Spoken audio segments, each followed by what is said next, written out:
are so awesome. And you know why? And I'll fill you in a little.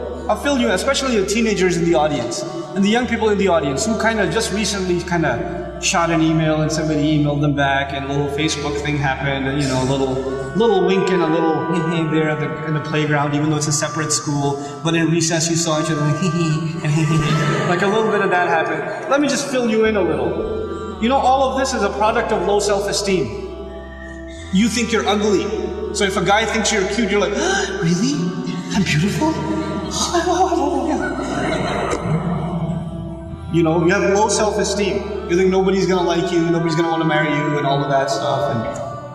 And on the other hand, the guy, we don't have good friendships and good relationships, and we're looking for something. And most of the guys, I don't have to tell you what's going on in your head. You and I have ijma' on this issue, the things that go on in our head. There's no reason for me to explain all of that to you, But just because you have raging hormones and you're like daydreaming about girls and things like that, it doesn't mean that you're in love. It just means that you haven't controlled your temptations yet.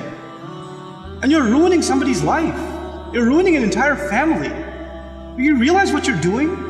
And you call it love? You tell me if she was like 50 pounds fatter, you still be in love? Because she's the same person, same ruh inside her jasad, right? If she was a burn victim or something, if her hand burnt off, or her ear was missing, you still be in love? Or you'd find somebody else to love all of a sudden?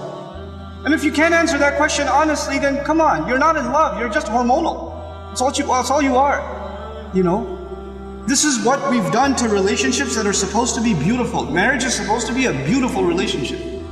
It's supposed to be a lifelong relationship.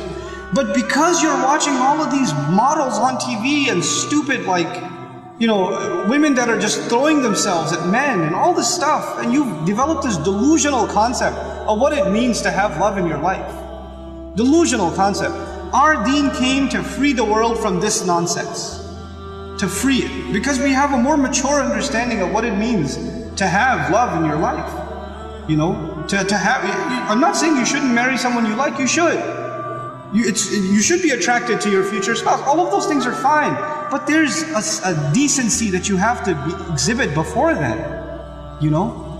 And if you're okay with talking to a girl like that, you should be okay with somebody talking to your sister. You're okay with that too? Not if you have any ounce of decency left inside you.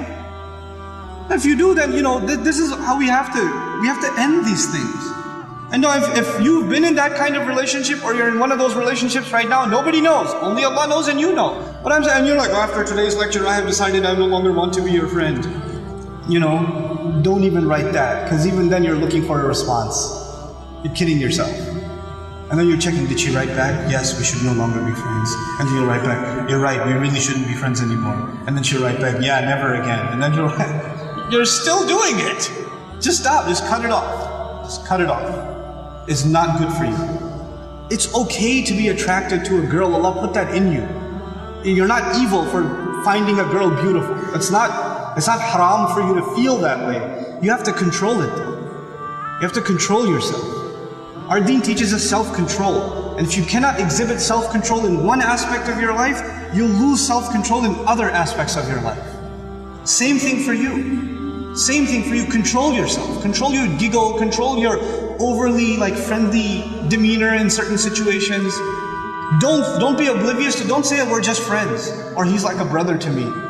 If he ain't your brother, he ain't your brother. That's it. That's it. Either he's your brother, you share a mom, or he's not. And that's the end of it.